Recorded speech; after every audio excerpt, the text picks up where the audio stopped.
রাধে রাধে বন্ধুরা, আমার গোপাল সোনার পরিবারে তোমাদের সবাইকে স্বাগত। আশা করি তোমরা সকলেই ভালো আছো। প্রথমে আমার সোনাদেরকে তোমরা দর্শন করে নাও।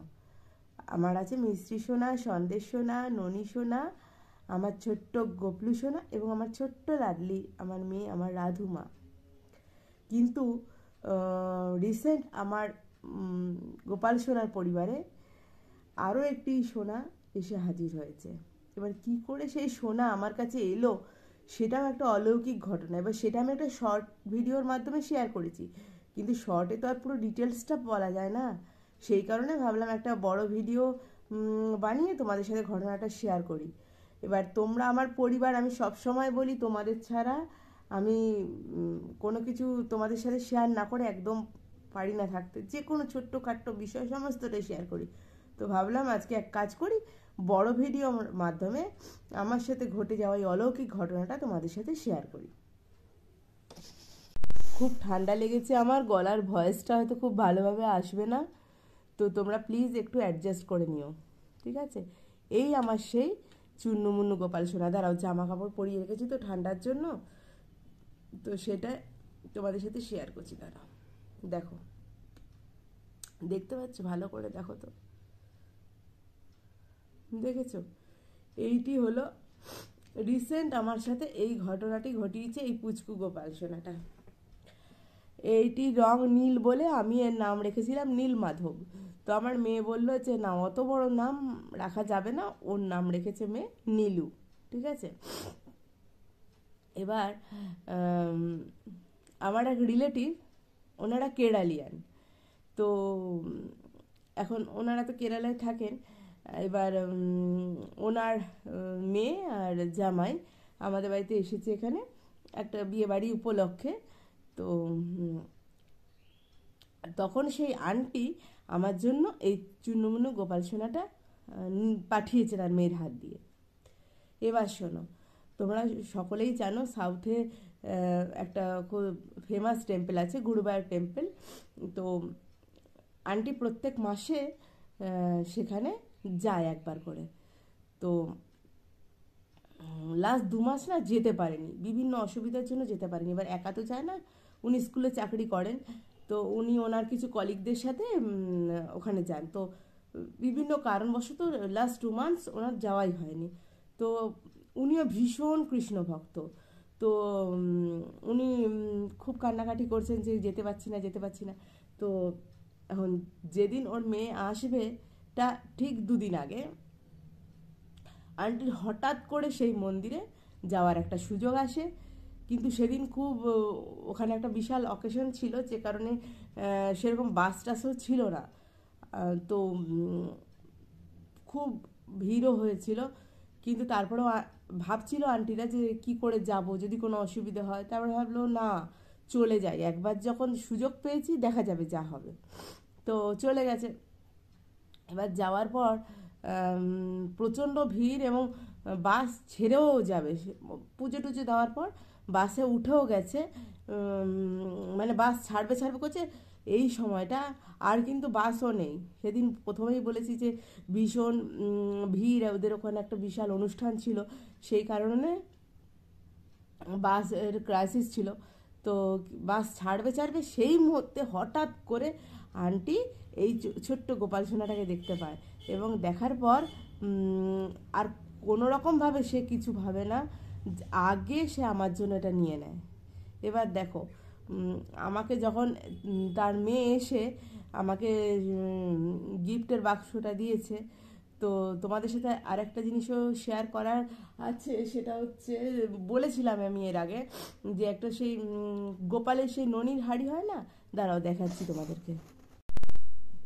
এই দেখো, সেই ননির হাঁড়ি দেখতে পাচ্ছ? এই ননির হাঁড়িটাও আমাকে গিফট হিসেবে দিয়েছে, ঠিক আছে? তো এটা দিয়েছে। দেওয়ার পরে আমাকে আরেকটা ছোট বাক্সের মধ্যে আমাকে বলছে তুমি ওটা খুলে দেখো তো কী আছে।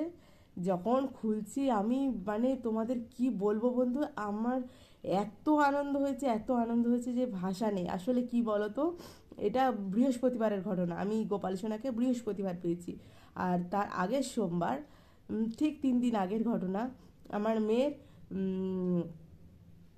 চুল কাটার জন্য একটা পার্লারের মেয়ে বাড়িতে এসেছিল।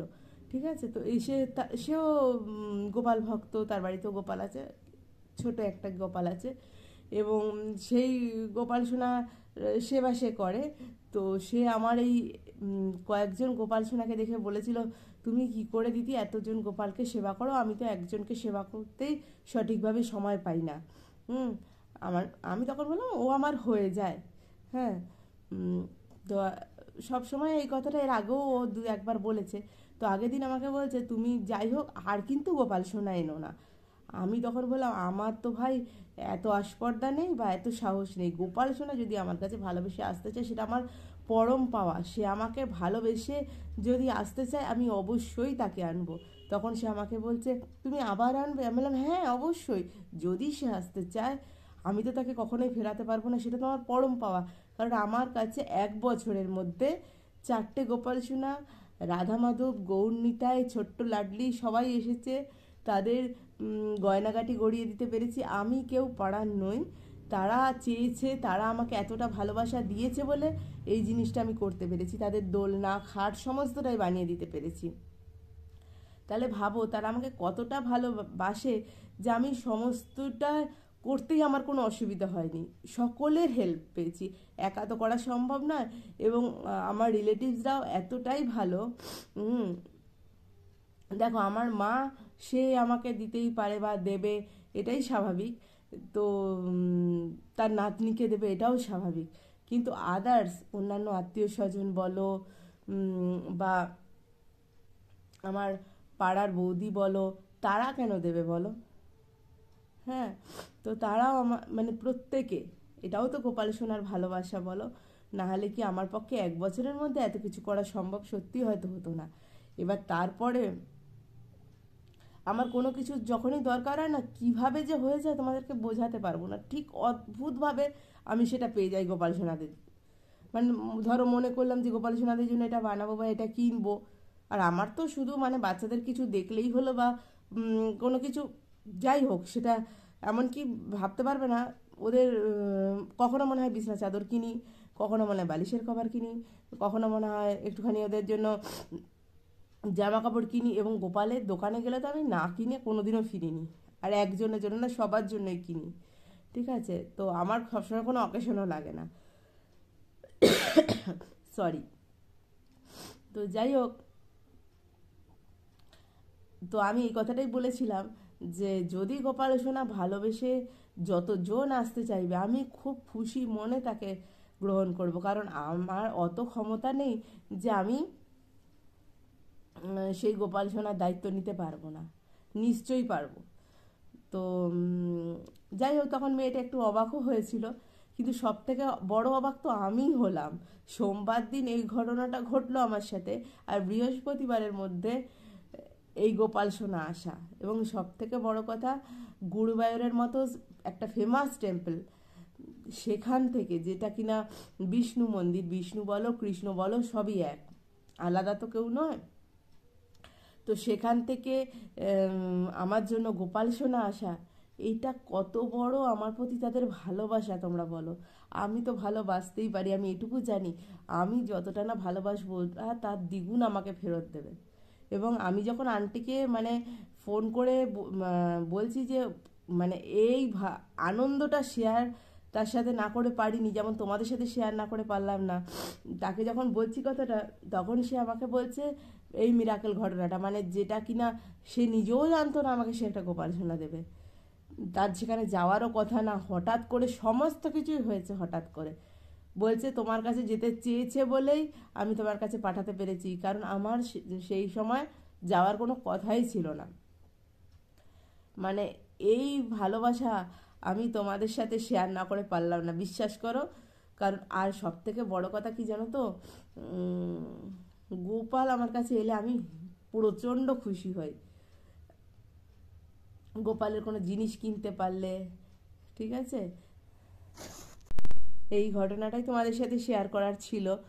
তো সেই জন্য আজকে ভাবলাম একটু বসি তোমাদের সাথে, এবং তোমাদের সাথে মন খুলে বললে আমারও খুব ভালো লাগবে। আর আজ থেকে তোমরা আমার বাকি সোনাদের যেমন ভালোবাসা দিয়েছো, আমার এই চুন্নু মুন্নুটাকেও কিন্তু ততটাই ভালোবাসা দিও, ঠিক আছে? আর যারা এখনো আমার পরিবারে আসোনি, একবার অনুরোধ করব, আসো, আশা করি তোমাদের ভালো লাগবে। না একটুখানি নাই আমার পাগলামি দেখলে, আমি একটু গোপাল সোনাদের নিয়ে আমি একটু পাগল, এটা ঠিক। তো সেই পাগলামিটাই দেখলে হুম, আশা করি তোমাদের ভালো লাগবে। আর যারা আছো আমার পরিবারে, তারা আরও আরও আমাকে ভালোবাসো, আরও আমার পাশে থাকো। আর চ্যানেলটা সুবৃদ্ধি কামনা করো, যাতে আমি আরও এগিয়ে নিয়ে যেতে পারি গোপাল সোনাদের ভালোবাসায়, রাধা মাধবের আশীর্বাদে, এবং অবশ্যই তোমাদের ভালোবাসায়, এবং তোমাদের ছোটদের বা আমার সমবয়সীদের ভালোবাসায়, বা আমার বন্ধুদের ভালোবাসায়, এবং আমার গুরুজনদের আশীর্বাদে। তোমরা এটুকু আমার পাশে থেকো। তোমরা পাশে থাকলে আমি নিশ্চয়ই এগিয়ে যেতে পারবো। আমি তোমাদের বলেছিলাম যে টুকের একটা সেলিব্রেশন করব, কিন্তু আমার শরীরটা এতটাই খারাপ হয়ে গেছে না, আমাদের এই ওয়েদারটা এত ঠান্ডা, এখানে এখানে কেন এখন সব জায়গাতেই খুব ঠান্ডা। আর আমার না খুব ঠান্ডা ধাঁচ, তো এমনিতেই আর সকালবেলা মেয়েকে স্কুলে ছাড়তে যাই, তো আর ঠান্ডাটা পুরো লেগে গেছে। এই জন্য আমি পরে যে বেরিয়ে কিছু আনবো এবং সেই সেলিব্রেশন করব তোমাদেরকে সাথে নিয়ে, সেটা এখনো হয়ে ওঠেনি। অবশ্যই করব, কথা যখন দিয়েছি করব তো বটেই। আর তোমরা অবশ্যই আমার পাশে কিন্তু থাকবে, আর তোমাদের তো থাকতে হবেই। উম, আর তোমাদের আমার এই হাতটা যেভাবে তোমরা শক্ত করে ধরে রেখেছো, এইভাবেই থাকবে। আশা করি তোমাদেরকে আমি নিরাশ করব না। আর আবার অনুরোধ করছি, যারা আমার পরিবারে এখনও আসোনি, প্লিজ একবার এসো, দেখোই না একবার আমার এই গোপাল সোনাদের প্রতি ভালোবাসা, মানে সহজ সরল জীবনযাত্রার মাধ্যমেও যে গোপাল সোনাদের ভালোবাসা যায়, রাধা মাধবের সেবা করা যায়, সেটা কোনো জটিল বিষয় নয় বা কষ্টের বিষয় নয়। যারা মনে করো গোপাল সোনাকে বাড়িতে আনতে গেলে কী কী করতে হবে, কোনো চিন্তা না করে অবশ্যই নিয়ে এসো।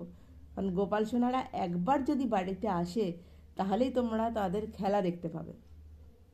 আর ওদের কাছাকাছি যত থাকবে, ওদেরকে যত ভালোবাসবে, ওরা তার দ্বিগুণ ভালোবাসা ফেরত দেবে। ওরা যে খেলাটা তোমাদের সাথে দেখাবে, তখন তোমরা ভাবতেই পারবে না ওদেরকে ছেড়ে থাকার কথা।